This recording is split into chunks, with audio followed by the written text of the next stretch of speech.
show you exactly what that is. So Dojo goes from a blank installation of WordPress to something like this.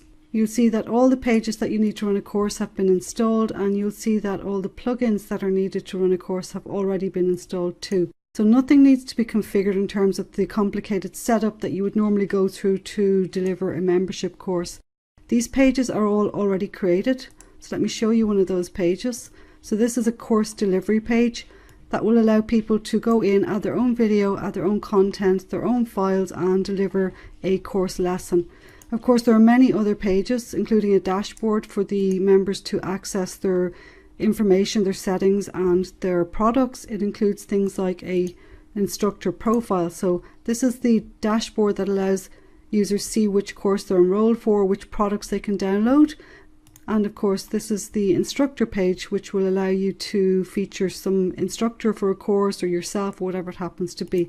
So these pages are very easy to edit. Simply click on Edit Layout, and this will take us to a visual customizer, which allows us to change those pages around to add new content and to customize them for our own particular needs. So if I click on these options, you can see there's panels here, and these correspond to different parts of the page. So it's very easy to edit those.